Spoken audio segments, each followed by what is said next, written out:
Hace varios años comencé a recordar sueños recurrentes.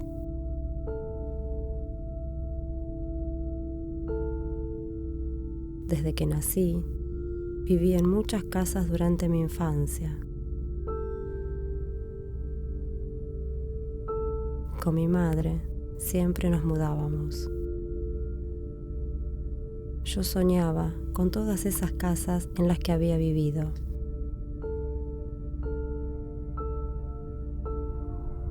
La casa, para el psicoanálisis, es el útero materno. En mis sueños apareció una amiga que no podía quedar embarazada. Ella no menstruaba.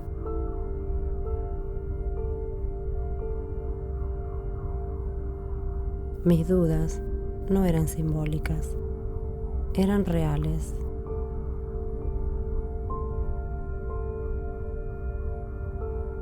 Descubrí que mi nombre no era mi nombre, que mi vida no era mi vida, que mi mamá no era mi mamá.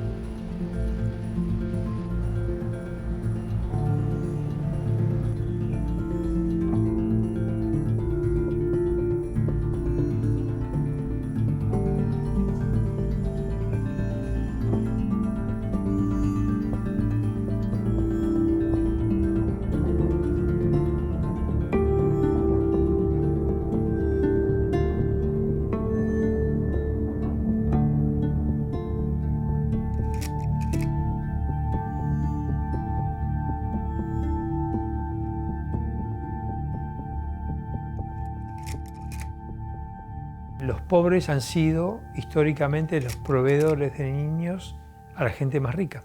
Se puede hablar tranquilamente de redes o mafias porque los bebés se trafican. Apropiarse de un bebé convierte en víctima a un montón de personas a lo largo de su vida.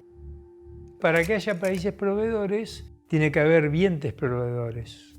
La palabra apropiado es cuando un matrimonio o una madre inscribe un hijo como propio cuando en realidad no lo fue. Esto implica sustituir la identidad del niño, implica cometer otros delitos como la falsedad ideológica porque está falsificando un documento público que es la partida de nacimiento. Cuando se habla de apropiación de menores, en general lo vinculan con la época del proceso, cuando la apropiación existió antes del proceso, durante el proceso y después del proceso. La apropiación, entonces, como tal, preñada con esos sentidos que tuvo a partir de la lucha de abuelas de Plaza de Mayo, posibilitó cuestionar otras prácticas, que hasta ese momento no se encontraban ni criticadas, ni cuestionadas, ni puestas en tensión, ni valoradas negativamente. Está naturalizada la apropiación por dos situaciones. Por el tabú que la gente tiene de lo que significa la tramitación de una adopción y porque el común de la gente entiende que no es tanto delito. Resulta complejo definirse qué somos. Bueno, son buscadores, son personas que buscan sus orígenes, son sustituidos, son apropiados en democracia. Justamente esa complejidad para definirse, para nominarse, tiene que ver, por un lado, con que es un fenómeno reciente, ¿no? De las personas que buscan sus orígenes. Fenómeno reciente en términos de organización.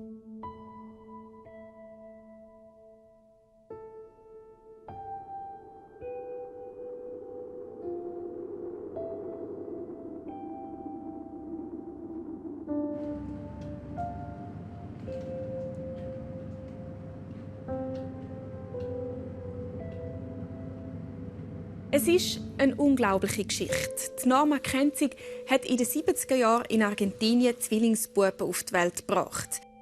Nach der Geburt sagen die Ärzte dazumal, dass einer der Zwillinge gestorben sei. Die Mutter spürt aber, ihr Kind lebt. Seit 1990 wohnt die gebürtige Argentinierin im appenzellischen Gais. Eine lebenslange Suche fängt an nach dem vermeintlich gestorbenen Sohn.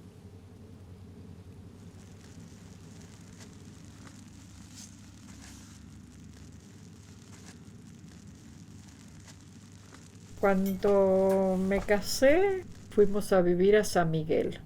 Él trabajaba en la capital federal, al lado del Hospital Fernández, en un café que se llamaba El Pulqui. Siempre insistía que me hiciera ver en el hospital porque él conocía a muchísimos médicos, enfermeras, parteras, en todos los equipos, porque ya trabajaba años ahí. Me decían, mejor atendido no vas a estar. Mamá me empezó a contar esto del caso de Carlos a los 8 o 9 años. Yo lo que presiento que Carlos sigue vivo, y más que nada después que se hicieron los resultados del ADN, eso fue una cosa primordial para mí, para empezar esta búsqueda, ¿no? Lo que pienso que ocurrió con Carlos, hicieron cambio de bebés, dieron un cuerpecito que había fallecido, lo cambiaron y bueno, las esperanzas nunca se pierden.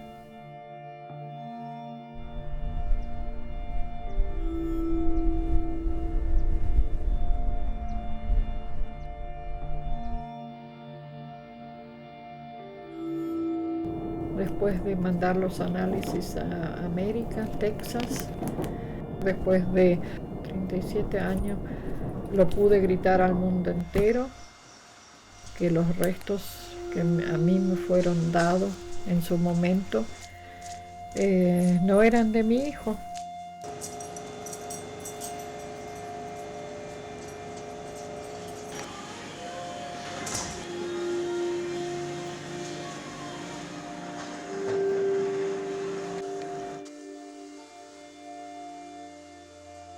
Gemelos no se deberían separar nunca. Su hermano también sufrió mucho en ese tiempo.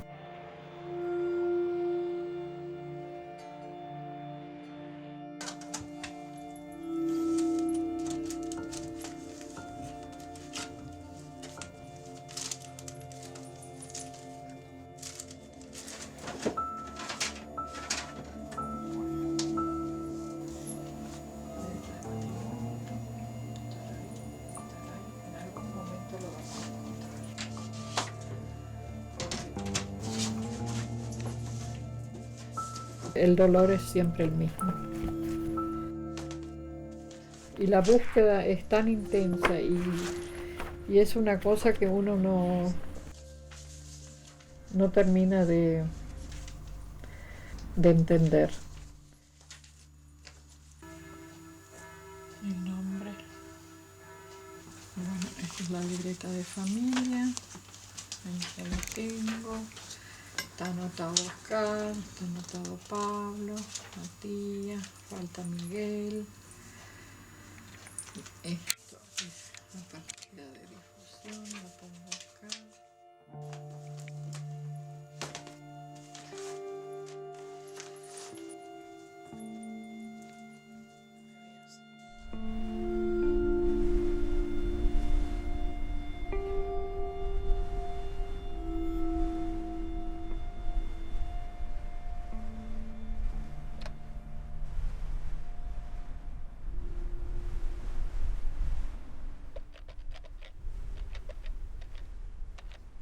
Hallo, Matthias, wie geht's? Ja, jetzt ist alles parat für die Reise nach Argentinien. Für die Suche nach Carlos, ja. Ja, wir müssen Hoffnung haben, Matti. Ja, wir haben schon mit der Mami geschwätzt. Danke, merci, ja. Also. Danke, ciao.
Hallo? Hörst du mich? Jetzt hörst du mich besser. Ja, ich kann noch sagen, wir sind hier von der Schweizer Konsulat jetzt und ja, schauen wir, was weitergeht. Ja, also von außen haben wir können noch ein bisschen filmen und so, aber jetzt hier innen nicht. Grüezi wohl. Wie geht's Ihnen? Der Zwillingsbruder, den ich am Suchen hier in Argentinien jetzt. Ja, wenn ist denn Ihren Zwillingsbruder weggekommen? Meine Kollegin hat mir etwas gesagt. Jawohl, das ist eine Geschichte. Da, eben, wenn ich auf die Welt kam, Jahr 73, für 43 Jahre. Ist denn das, wo Sie noch ganz klein waren, oder? Also eben, ja, also nach zwei, 3 Tagen nach der Geburt war er in einem Spital. War er. Also hier in Buenos Aires, im Spital Fernandes war er. Ja, ja. Und meine Frage, was kann man hier machen? Weil, haben Sie einen Anwalt noch? nein, also die Fiskalia läuft hier alles über Gericht. Es ist so, wir haben da auf der Botschaft, wir können nie eine Untersuchung machen. Erstens, wir haben Mittel nicht. Wir haben also die Ressourcen nicht von der Humanität.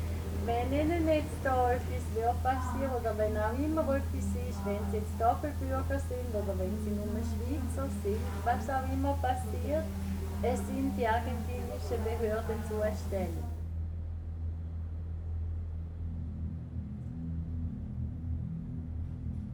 Mis gemelos estaban en la incubadora. Fui a la incubadora y había un señor de traje y 2 señores de fajina.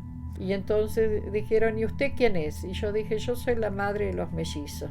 Entonces el del traje le dio orden a los 2 como que revisaran el agua, que eso es lo que tendrían que hacer la canilla.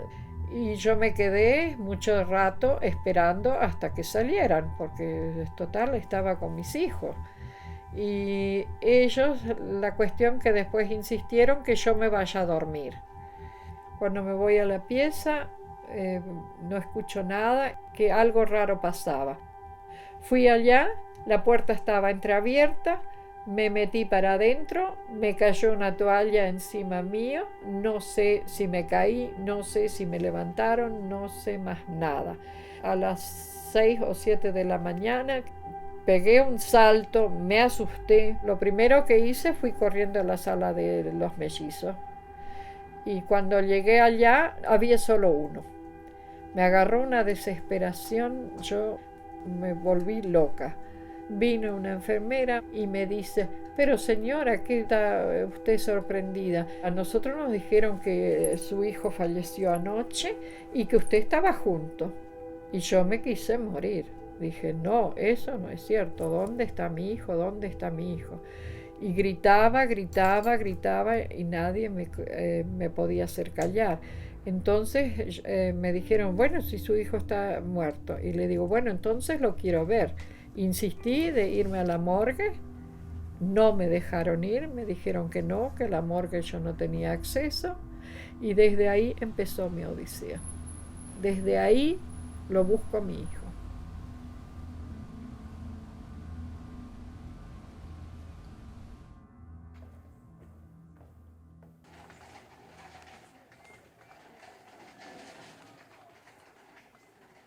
¿Qué necesita? Yo nací aquí en el Hospital Fernández en el 73 y estoy buscando a ver si hay alguna... No hay ninguna documentación. No está. Hubo remodelaciones, si el nacimiento está hablando de historia clínica, son de 10 años solamente. Si quiere dejar la nota, se la contestamos. ¿Por qué no hay...? No... Pasa que es así, cada 10 años por ley se tiran. Y una pregunta, yo tengo nombres de los doctores que me dieron a mí a luz. Todo eso lo tienen que plantear en un oficio y se lo va a responder, pero es como te digo, la información que ya no estaba, ¿viste?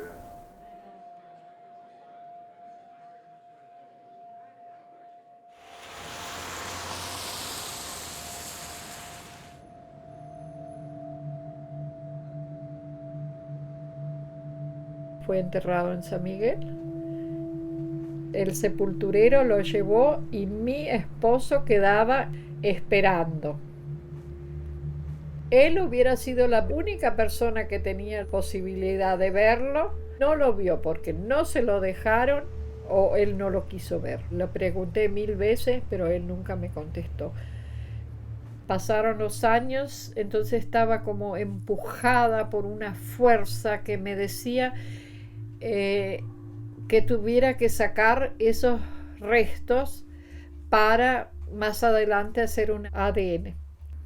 Iba al cementerio una vez a la semana, le llevaba flores, iba con los 2 otros chicos, pero jamás creí que ahí estaba mi hijo.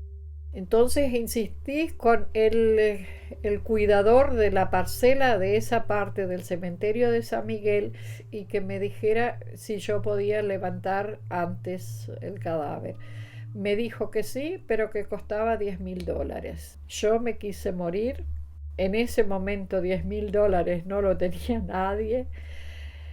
Y bueno, le dije bien. Y me fui a mi casa y empecé a trabajar. Tenía un negocio de ramos generales en San Miguel. Vendía 1 kilo de pan.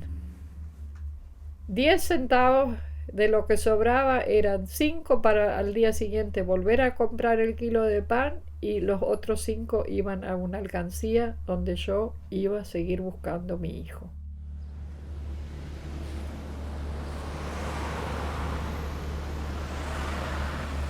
Cuando se hicieron los 7 años, me fui al cementerio y lo vi al sepulturero.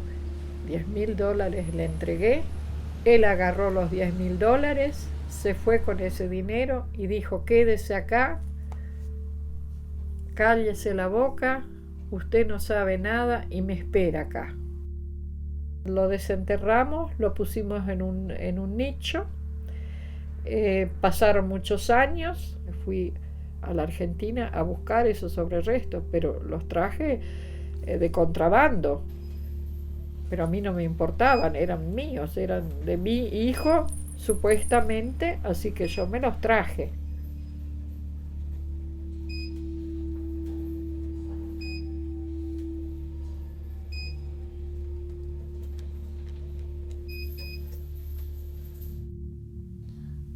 Con papá hace muchos años que no tengo relación ninguna.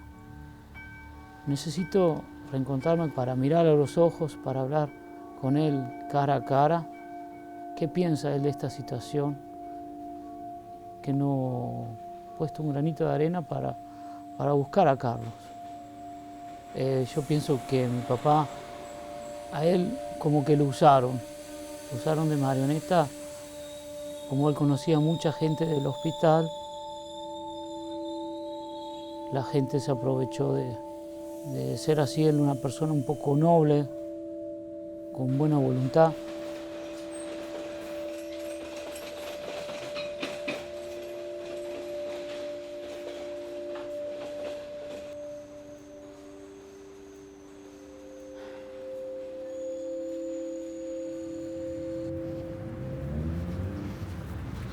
¿Cómo andas, papá?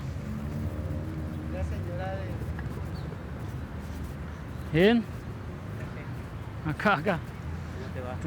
¿Te hablaron los chicos? ¿Te hablaron ahí los chicos algo? Sí. Bueno, no importa. Todo bien. ¿Estás gordo? Y poquito. No te conocí. No te conocí. ¿No? Bueno. ¿Cómo andas? Poco veo, así que... ¿Sí? Bueno, ¿hace rato? No, 10 minutos hace que estoy acá. Ah, bueno.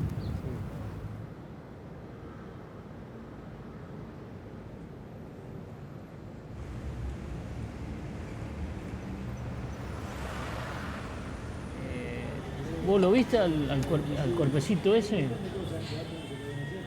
O no sé, algo así. ¿Cómo pasó? Yo no me acuerdo si lo vi. Con el cagazo que yo tenía. Y a ver, el chico. Con el cagazo, yo no me acuerdo. La verdad que no me acuerdo. Con el susto que tenía yo. No me acuerdo si yo lo vi. No te acordás si lo viste, eso. Bueno, qué sé. Aparte, ¿cuántos años tenemos? 43 años. 43. 43 años. Yo no me acuerdo si yo lo vi. Quizá que lo robaron No, yo no creo que me hayan hecho esas cosas. A mí sí me conocían los médicos a mí. Pero los análisis dicen que el 99,9% que no es. ¿Y qué querés que te diga yo? Yo no tenía mucha confianza, era muy amigo del doctor Martín, o sea, mío. Me conocía, por eso lo entendía la mami. Creo que me hayan hecho a mí eso. Nunca se sabe. Papá, una pregunta. ¿Me podés dar la dirección? Me gustaría ir a conocerla, esta hermanastra que tenemos. Yo no la conozco todavía. Me dijo que no te dé. ¿Está bien? Ah, bueno, está bien.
Sonia nos escribió desde Junín de los Andes, en la provincia de Neuquén. Ella denunció a sus apropiadores, está buscando su origen, está buscando a su familia biológica, a su madre apropiadora, jueza de paz en la provincia de Neuquén, específicamente en Junín de los Andes. Nos pide si podemos repetir la última noticia que tenemos de esta semana a través de...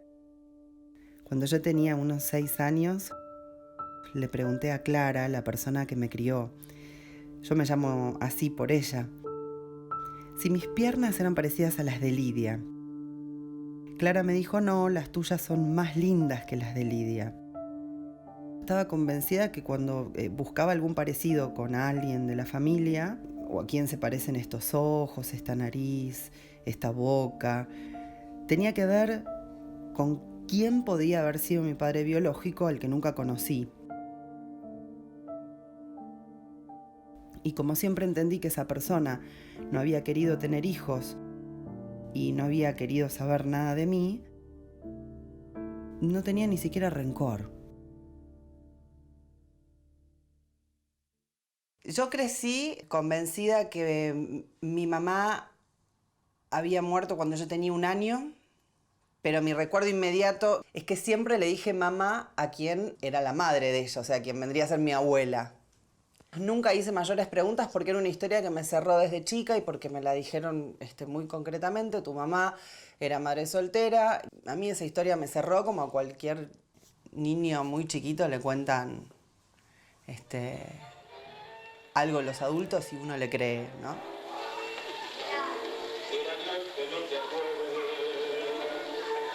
Quienes me criaron eran grandes, ya yo cuando tenía 6, Clara tenía más o menos 66 años. Yo sé que a Clara le dio mucho alivio decirme la verdad. Ella nunca quiso mantenerse en silencio. Me contaba cosas que se acordaba y que Lidia siempre quiso tener una nena, entonces una vez fueron a González Catán y le marcaron una chica muy alta que estaba en la vereda de enfrente y le dijeron, esa chica está embarazada y cuando nazca, si es una nena, va a ser para Lidia. 10 de la mañana, 19 minutos. Una nota muy especial que duele realizar por la historia que contiene, pero que también esclarece y nos habla de la valentía con la que a veces a muchas personas obligamos a vivir. Está en línea Clara Liz Pereira, excelente colega. Muchas gracias. ¿Por qué decimos que volviste a nacer? Volví a nacer porque después de una serie de investigaciones, de dudas, de intrigas, de papeles que tenían que ver con mi partida de nacimiento, no podía entender algunos datos que estaban en esa partida. Por lo tanto, hay una adulteración de papeles en lo cual yo empecé a investigar y me enteró que fui apropiada en mi nacimiento. ¿Apropiada es la palabra? La palabra apropiación tiene que ver directamente con la inscripción de un bebé como hijo biológico cuando no es hijo biológico. Esto tiene que ver con acuerdos entre partes, con compraventa, entrega. Lo terrible, Clara Liz Pereira, es que cuando empezás a investigar tu caso, llegás a la conclusión, a descubrir que hay muchos más. Sabemos que hay casos concretamente de esta profesional del año 67, 68, 69, donde hubo gente que obtuvo mucho dinero a raíz de esto.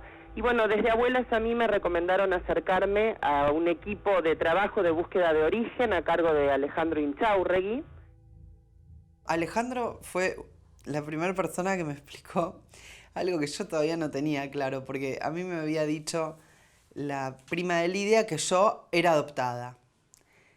Entonces, cuando hablo con Alejandro por primera vez, Alejandro me explica algo muy importante que tiene que ver con la palabra adopción. En Argentina la palabra adopción está directamente relacionada con una ley de adopción. Entonces él me explicó, vos no fuiste adoptada, vos fuiste apropiada. Entonces yo le decía, pero no, porque a mí mi examen me dio negativo en el Banco Nacional de Datos Genéticos por la búsqueda de nietos. Entonces yo entendía que los apropiados tenían que ver con eso. Y él me explica que alguien apropiado es una persona que busca un niño y que lo anota como propio. Entonces ese niño fue apropiado en cualquier década, en cualquier momento y en cualquier lugar del mundo.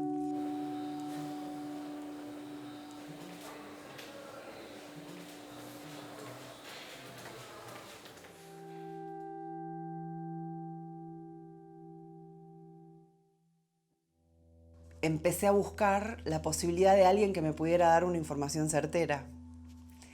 Y la otra persona que estaba mencionada en esa partida era Nilda Cibale de Álvarez. Y rápidamente voy a una computadora a googlear su nombre. Y solamente encontré en internet en ese momento, era abril de 2005, el nombre de Nancy Díaz. Y esa chica, Nancy Díaz, dejó una dirección de email. Cuando recibí el mail de Clara, estaba trabajando. Primero me asustó un poco. No esperaba recibir un mail de alguien que me dijera que estaba en la misma situación que yo, con la misma persona, con la misma partera. Me costó bastante concretar el encuentro porque, no sé, como que me daba medio miedo.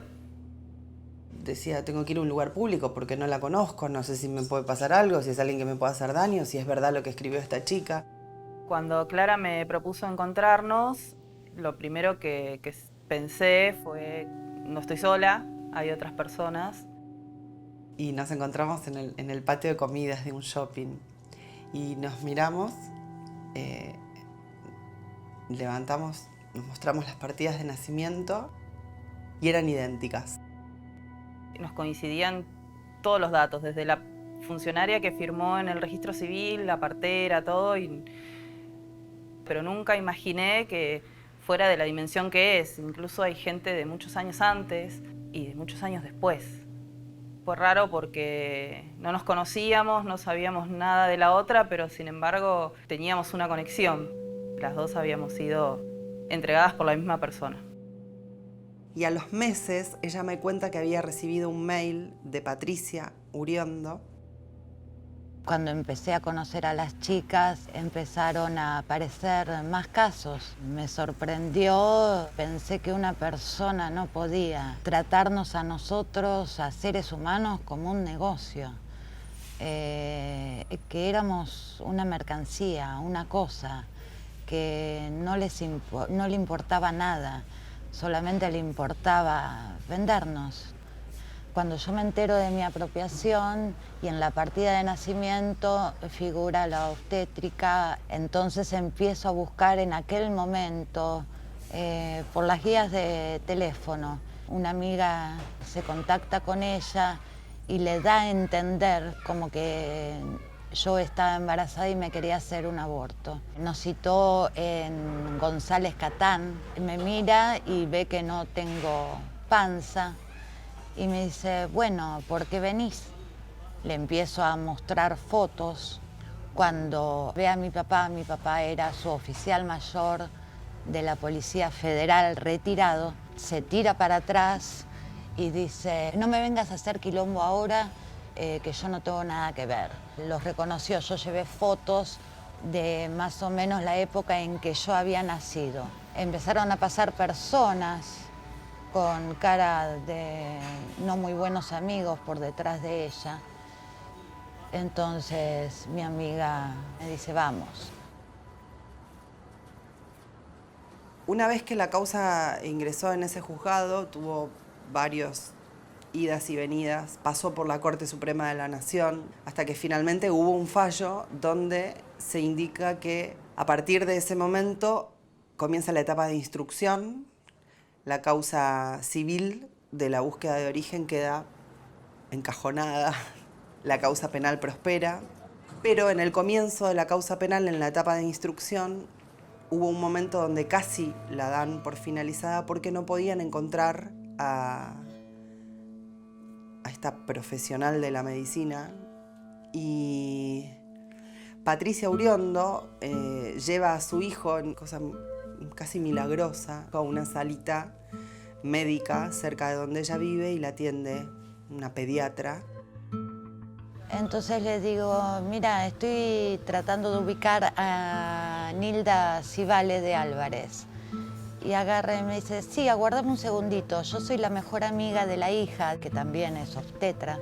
Se contacta conmigo y a cada rato me repetía, ¿vos sos Nancy Díaz? Yo le decía que no era y a cada rato me repetía que era lo que quería. Yo le decía solamente que lo que quería es conocer mi identidad, que yo tenía derecho de saber mi identidad biológica.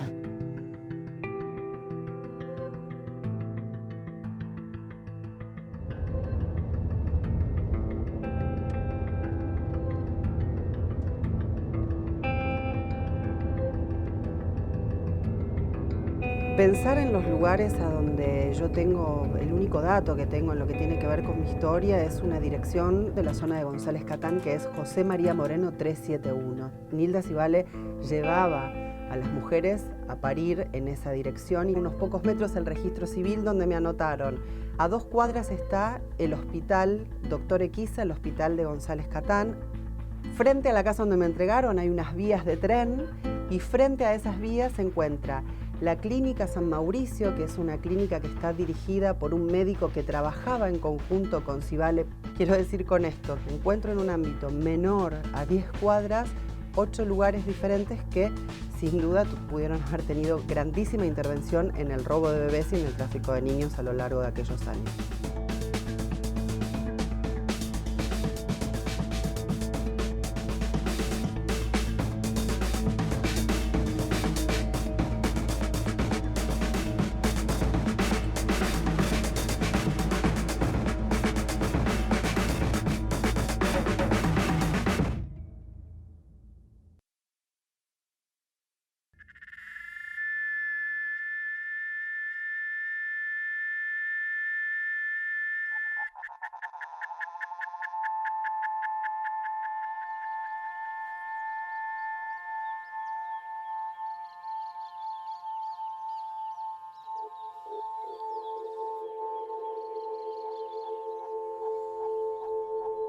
Bransen era un pueblo.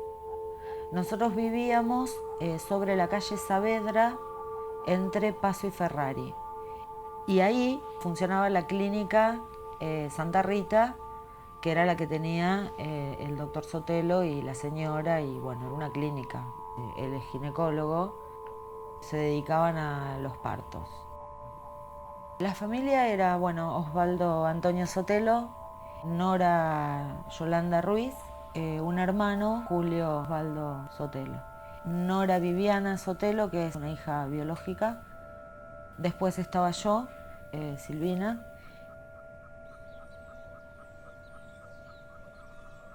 Una vez vino el sacerdote de ese momento, el padre Pedro, con una señora de la iglesia y una señora que hablaba inglés, que era norteamericana. Estuvieron hablando, hablaban.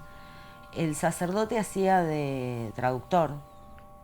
Pasó la cena, todo normal, y como a la semana, esa señora vuelve esta vez sin el sacerdote, viene con otra persona más y viene con 2 nenes.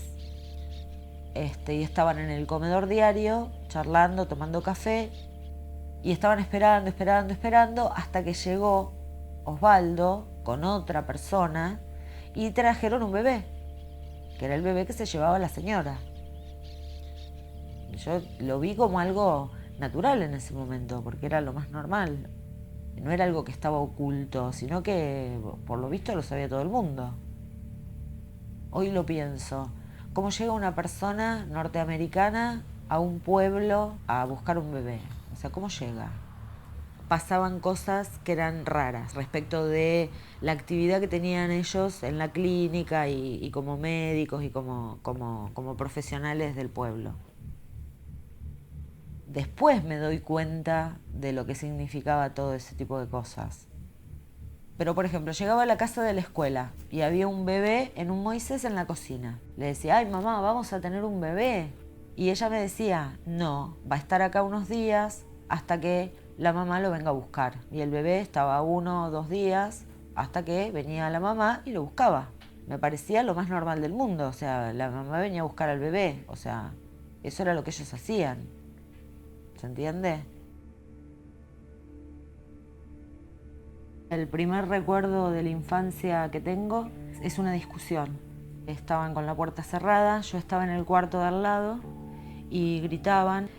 Entonces Nora, que supuestamente es mi mamá, le decía a él, Osvaldo, decime por qué trajiste a esa chica a vivir a esta casa.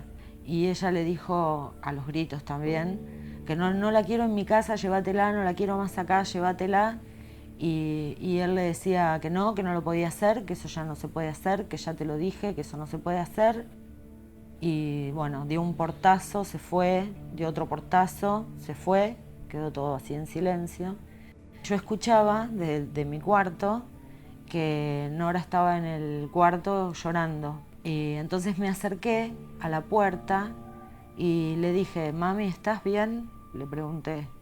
Y ella ahí fue que me dijo que me fuera, que no me acercara, que le arruinaba la vida, que me fuera de ahí y que no me quería ver más.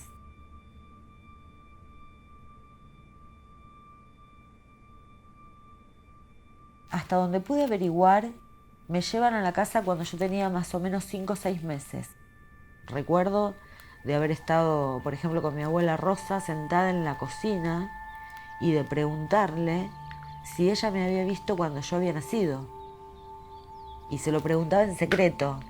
Y mi abuela me decía que sí, que ella me había conocido desde que yo había nacido, que sí. Hoy sé que me mintió y no es que lo justifique, pero nosotras nos queríamos mucho, así que desde algún lugar entiendo que ella lo hizo, eso sí, lo ocultó por cariño, quiero pensar igual eso. Pero bueno, también me mentía, sabía y mentía.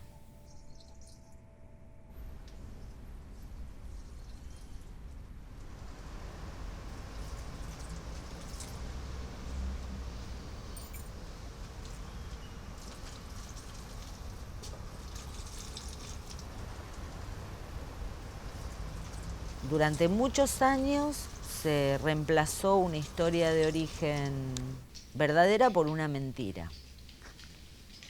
Al principio intenté hablar con ellos mucho, de todas las maneras posibles, les supliqué que me dieran datos, que me dijeran, que me contaran. Supongo que en algún momento, ya bastante cansados de que yo insistiera con este tema, me dijeron que no me iban a decir nada, que nunca me iban a decir de dónde me sacaron.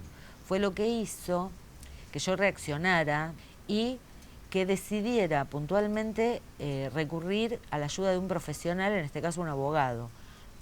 Lo único que contaron por escrito es que la imposibilidad de tener otros hijos hizo que se contactaran con una partera. Les comenta de una señora que estaba embarazada y que ese embarazo fue producto de una infidelidad. Entonces, la condición que le había puesto el esposo para que ella regresara a la casa era que se deshiciera de la criatura. Ser madre por primera vez fue traumático. Vivía en el campo, estábamos súper ilusionados, era nuestro primer hijo, era el primer nieto de la familia, era el primer sobrino, era el primer bisnieto. Pasaban los días, se acercaba la fecha probable de parto y yo no había tenido ni siquiera una contracción. Entonces el médico, me acuerdo que ya estaba mucho más atento y me empezó a hacer controles todas las mañanas porque se estaba envejeciendo la placenta y el bebé no nacía. El día que tenía la fecha probable de parto, al mediodía tuve una crisis de llanto y angustia tremenda. No lograba explicar en palabras lo que sentía, pero a mí se me había puesto en la cabeza que me iban a robar el bebé. Entonces yo le decía a mi exmarido que él no se tenía que apartar del bebé cuando naciera. Para mí todo era sospechoso. Si venía la enfermera y me decía que tomara algo era sospechoso, si venía y me decía que tenía que llenar un papel era sospechoso, o sea, yo ya estaba completamente delirando. Cuando llega el médico, me revisa, ve toda la situación y me dice, mirá, no estás ayudando a nacer a tu bebé. Y me acuerdo que yo le dije, yo no voy a ayudar a nacer a mi bebé, porque más allá de lo que ellos decían y que yo entendía que era otra cosa lo que ellos decían, pero yo tenía algo muy fuerte adentro que me decía que me lo iban a robar.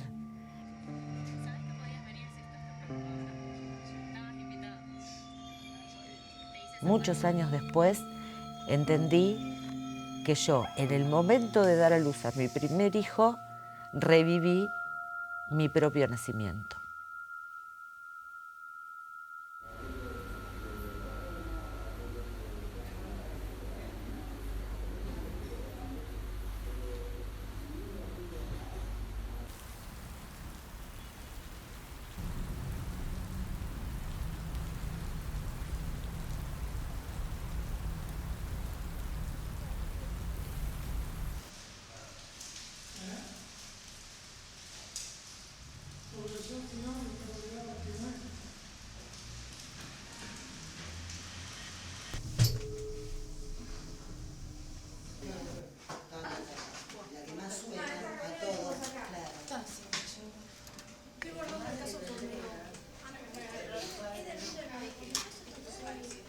Para poder realizar tus búsquedas, ¿cuál es tu historia, Silvia? A mí me anota un médico como hija propia, pero más allá del caso personal es que este tema se debata a nivel social y que sea un tema que ocupe la agenda política y que, bueno, obviamente a través de este proyecto podamos lograr tratar esta problemática y buscarle entre todos una solución. Estamos hablando de 3 millones de personas en la República Argentina que estarían en no esta sabemos situación, exactamente, ¿no? es una estimación que se ha hecho Claro. a través del tiempo, pero se habla de que casi 3 millones de personas. Y yo siempre digo que no menos de 5 llamados por día se reciben. Así que imagínate, si en 5 años 5 llamados por día, la cantidad de gente que se ha acercado para consultar y saber qué poder hacer con estas búsquedas.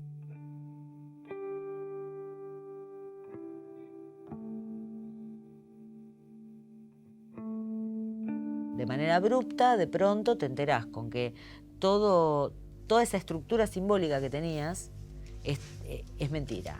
Está hecha en base a datos falsos. Entonces es realmente como un tornado, que no lo podés parar, que levanta todo por el aire, lo revuelve todo y lo desparrama violentamente todo para todas partes. Y entonces uno empieza como a rescatar de tu vida lo que sentís verdadero, lo que sentís que vale la pena conservar, y empezás a sostenerte de eso. Empezás a hacer de una pequeñez, pero que vos sabés que es cierta, haces un gran sostén, haces un gran pilar, que capaz que es una pavada, pero no importa, pero es esa pavada verdadera.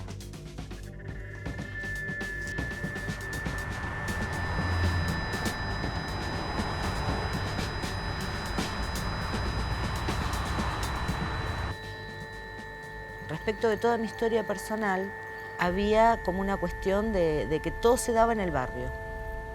La sospecha más firme es que me consiguen mis abuelos paternos, aparentemente me traen en un viaje de otro país, Yo llego, teóricamente, en principio, a esa casa, ¿no? Eran del barrio de La Plata, del Hospital de Niños de La Plata, a unas 4 o 5 cuadras de la casa de los abuelos.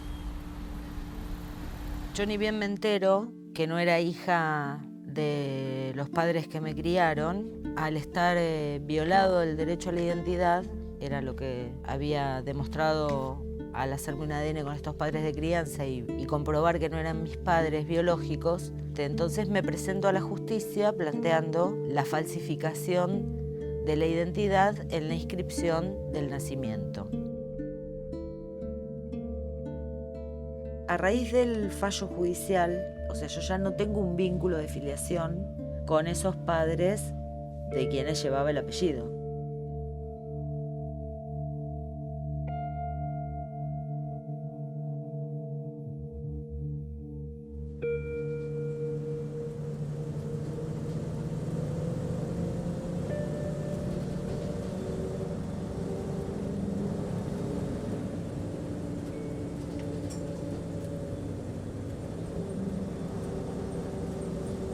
Habíamos anunciado que hoy vamos a tener un programa especial, muy especial.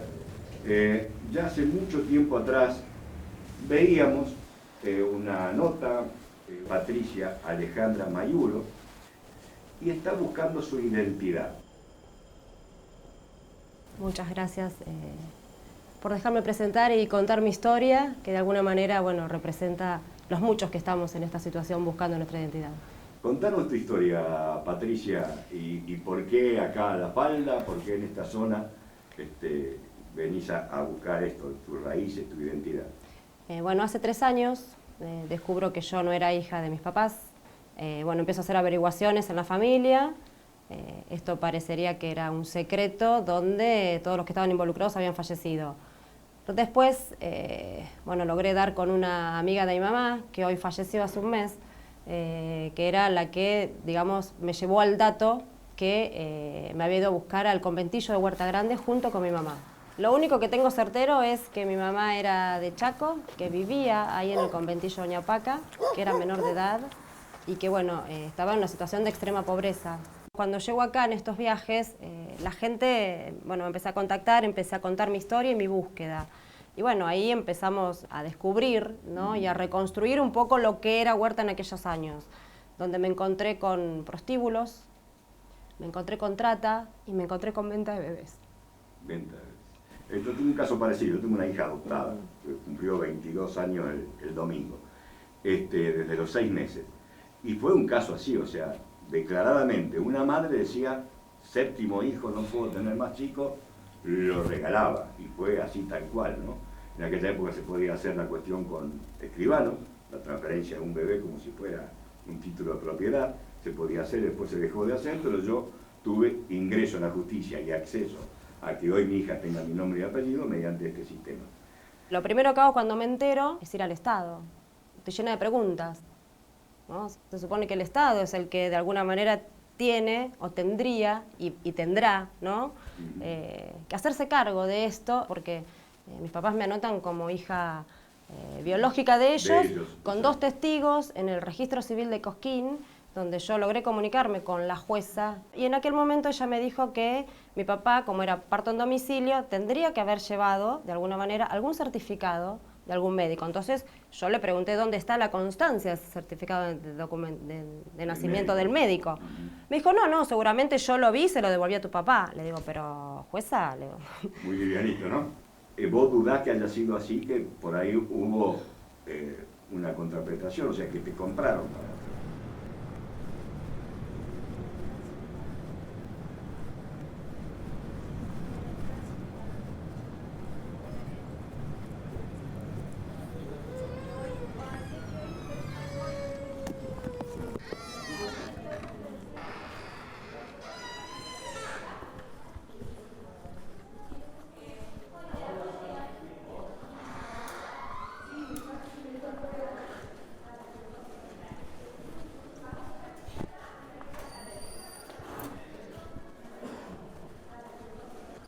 Sí, buen día. Hola, buen día. ¿Qué tal?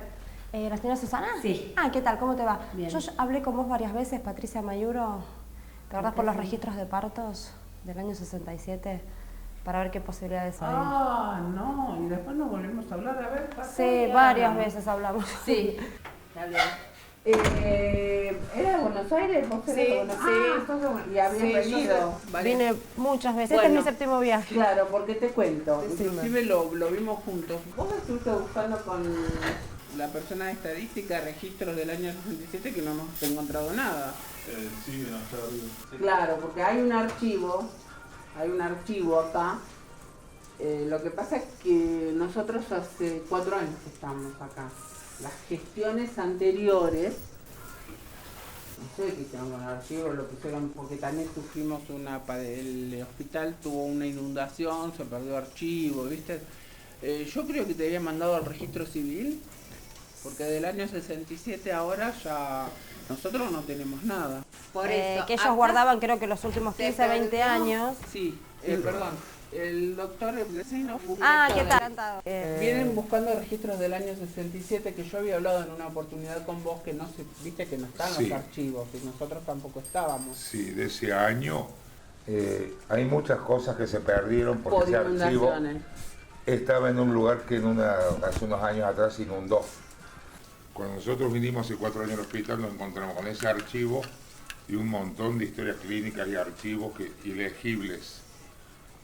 Que todos mojados y se hizo un acta y se desecharon porque no hay forma de recuperarlos. ¿Sabe por qué? Porque, a ver, somos muchos los que estamos buscando nuestra identidad y cuando se van a los hospitales siempre se quemaron, se inundaron, se perdieron. Yo lo que podemos hacer es contactarla con quién era la partera de esa época, que es la esposa de...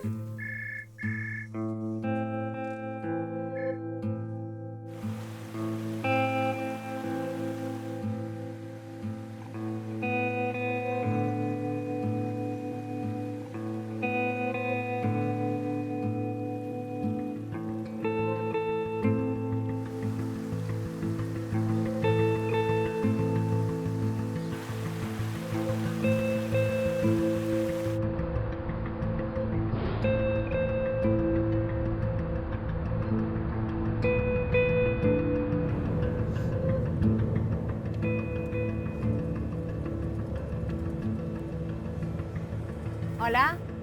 Buen día. ¿Qué tal? ¿Cómo le va? Yo soy Patricia Mayuro. ¿Cómo? Soy Patricia Mayuro, ¿sí? Yo vengo del hospital. Estoy buscando las parteras del año 67. Hoy, ¿qué andas buscando? ¿Qué andas buscando? A mi mamá biológica estoy buscando. Imagino. 77. 67. 67. Tengo, sí, voy a cumplir 49 años. Estaba trabajando, entonces sí. ¿Qué datos tenés? De que mi mamá era del Chaco, que vivía en Doña Paca y que ahí me fueron a buscar. ¿Doña Paca? En el conventillo Doña Paca. ¿En Huerta Grande? En Huerta Grande. Porque venía otra señora, otra chica así como vos, con el mismo problema y también diciendo lo mismo de la mamá que estaba ahí en Doña Paca. Y parece que somos muchos los bebés que se dieron ahí. ¿Y vos sabés que yo no sé dónde? Yo sí que la chica la encontró, eso sí sé. Son amigas y las dos con el mismo problema que quieren encontrar su origen.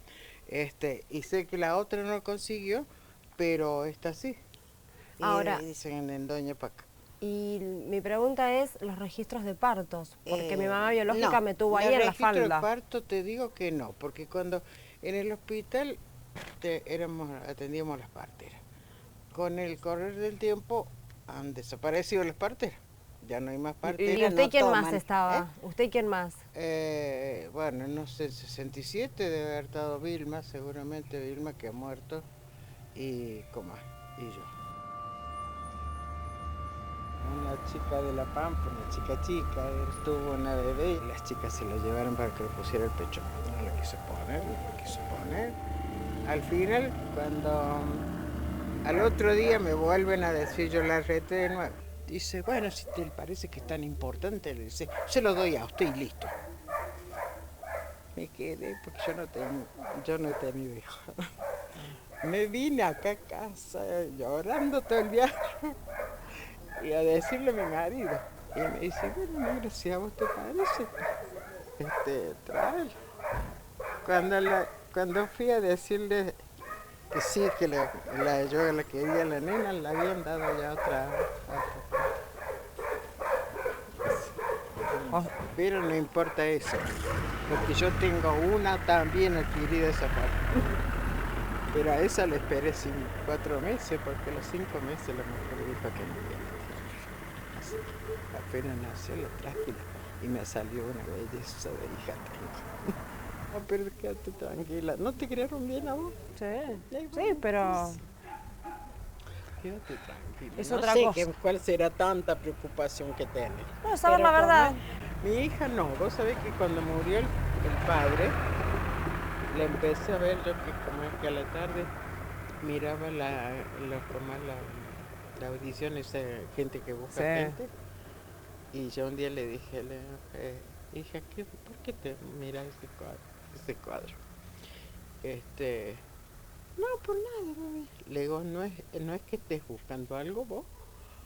Dice, no, para nada, mamá. Yo sé que mi papá es el que está en el cielo y mi mamá sos vos y nada más. Lo tenemos muy naturalizado y apropiarse de un chico es una práctica socialmente aceptada y por ende avalada y bien vista, porque los apropiadores no son tales sino son benefactores que salvan a un niño y un niño salva a la humanidad. Todos en algún momento nos preguntamos quiénes somos, porque es importante saber quiénes somos. Y todas estas personas que no lograban encauzar sus búsquedas se organizaron. Y es un fenómeno que es reciente y que es creciente también, porque desde el 2002 ahora hay muchísimas más organizaciones y fundamentalmente grupos virtuales. Las redes sociales como un espacio neurálgico en este tema.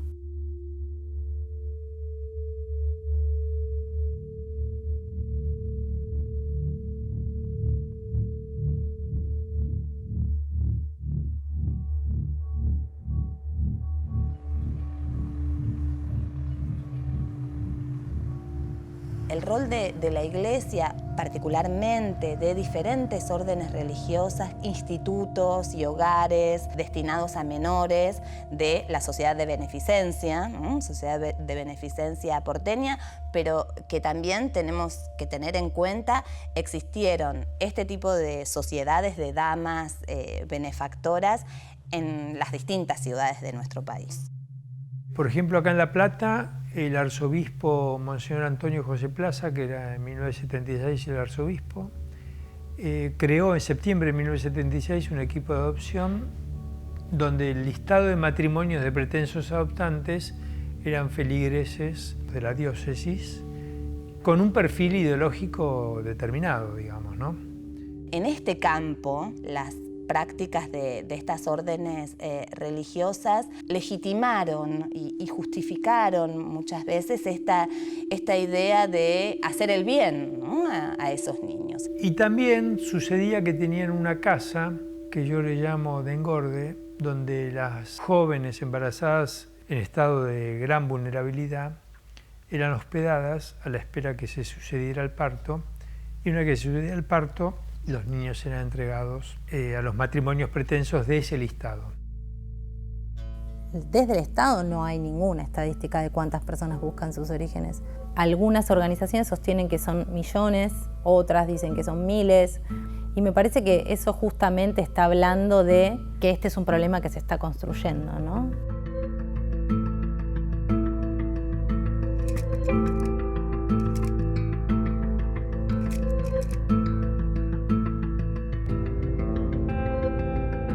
González Catán era una zona de quintas, inmigrantes. La gente llegaba como podía. ¿Completaban algún otro tipo de documentación? Nosotros llenábamos la historia clínica. Lo que pasa es que las pacientes, muchas venían indocumentadas y se confiaba en lo que la paciente decía, cómo se llamaba. Porque la realidad que aún hoy tenemos el problema de la indocumentación, en base a eso hacíamos el certificado de nacimiento con dice llamarse o fulana de tal. 40 años atrás no se exigía ni la impresión del dedo pulgar de la madre, ni la impresión plantar del niño. Hoy en día se exige, pero como no hay gente especializada en eso, dentro de 20 años van a tener juicios porque esas impresiones plantares no sirven para nada. ¿Tiene conocimiento de que haya tenido otra actividad de forma particular? Concretamente, si tenía algún consultorio en la zona, la señora Civale. No, yo sé que ella vivía ahí, más no sé. Yo sé que ella vivía a la vuelta de la maternidad. Nilda era muy popular en Catán, porque era la única obstétrica que vivía propiamente en Catán. Y tal es así que con los años pasó a ser la jefa de servicio de la maternidad, jefa de obstétricas.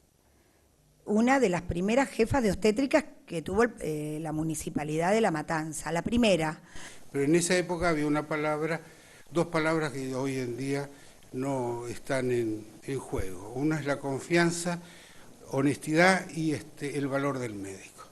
Hoy el médico le tiene mucho miedo a los jueces. Entonces hoy el médico no firma nada. Pero en esa época era distinto, porque venía una pobre mujer con un hijo que había tenido en la casa y uno confiaba. No había mala fe.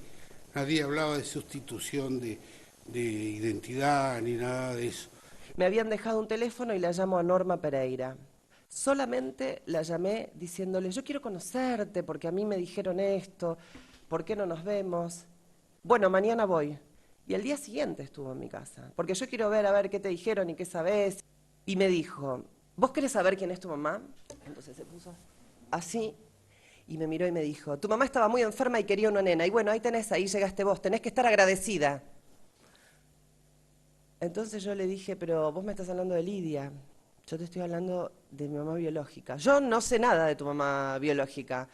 Era jovencita. Además iban ahí y las parturientas querían abortar porque esa partera hacía abortos y en vez de abortar les llevaban el embarazo hasta el final y bueno, si no estarías en un baldío. ¿O qué me vas a decir ahora? ¿Que tenés alguna sospecha con los militares? Que ya te digo, abuelas, ni vayas abuelas, ni vayas. Y esos muertos, bien muertos están. Mi asistida ha negado rotundamente, enfáticamente, cualquier tipo de vinculación con todos y cada uno de los hechos que se han imputado. Lo único que quiero decir es que soy inocente y que en ningún momento quise hacer daño.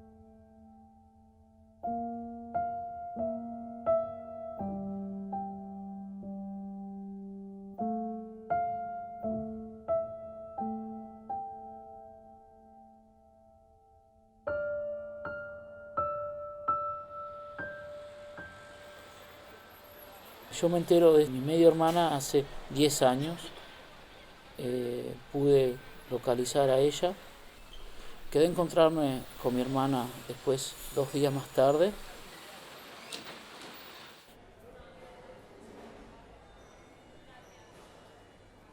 No me imaginaba de ella cómo era ni nada, la vi y automáticamente le dije, ¿sos Sandra vos? Y ella me dijo, sí, sos Pablo, y bueno, fue una cosa muy lindo así y son muchas sensaciones.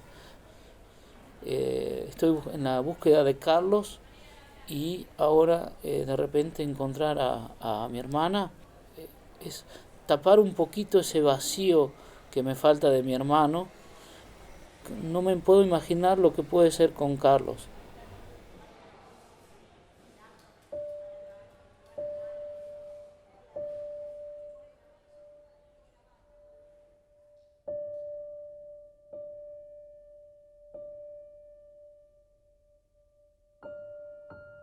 Yo tuve un ambiente familiar de mucho amor cuando era chica. A mí me parece que la gran hacedora de todo ese amor fue Clara, a quien yo le decía mamá, que era mi abuela de crianza.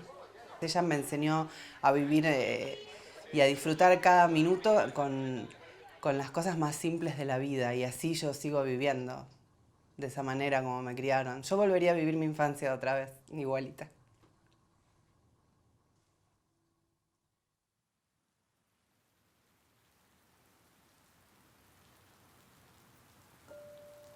Por más que te hayan anotado con una partida de nacimiento falsificando datos, con una mentira creciste, con una mentira sostenida y actualizada día a día.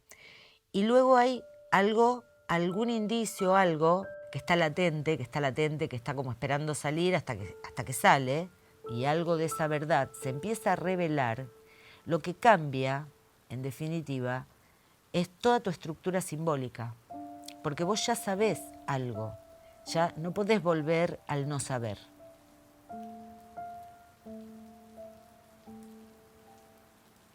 Lo que me motiva saber que más allá del resultado, que yo logre o no logre reencontrarme con esa historia de origen que me pertenece, lo que me motiva a seguir adelante es pensar que el día de mañana, cuando alguna persona se encuentre ante una situación similar o con algo parecido y tenga un problema como el que yo tuve, va a tener, por ejemplo, un camino hecho, o va a tener alguien que más o menos sepa cómo hacer las cosas. Entonces, bueno, esto a mí me trae mucha paz.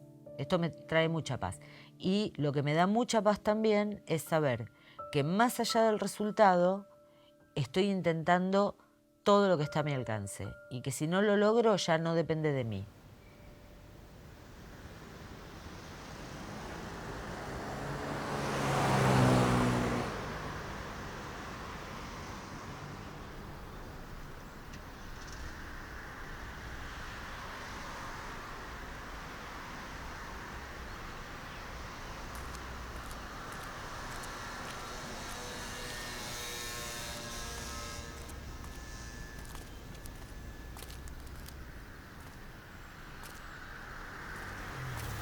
Doña Paca se entraba de aquella esquina, la puerta, esa era una puerta blanca. Esa puerta también es nueva. ¿Y de dónde se entraba? Se entraba por acá. Ah, por acá. Que era tierra. Ah, era tierra. Era tierra. Y todo eso está tal cual. Está tal cual. Esta sería la primera y esa sería la segunda habitación. Hay modificaciones porque ahí donde está esa ventanita, ahí había una puerta. Acá sí se ve. Ah, esa sería la segunda. Claro, entonces esta sería una, dos, ahí hay otra más, tres y ahí había otra allá. Que también claro. Está cerrada. Sí, son sí. 4. 1, 2, 3, 4, claro. Porque ahí había otra más. Acá. Claro, con lo que se ve ya roto. Claro. Y había un aljibe. Un aljibe, el aljibe son 4. Y, digamos, acá serían la segunda habitación, porque a mí lo que me cuenta la señora que me viene a buscar, dice que cuando entraba era una puertita chiquita y la pieza era muy chiquitita, con un catre, y había una cocinita detrás. Y esta sería una, y ahí pegado sería la otra. Sería esta. Esta es una, y acá se nota la puerta. Claro, acá. Esta era la segunda puerta. O sea que de acá me vienen a buscar a mí. Mi mamá vivía acá.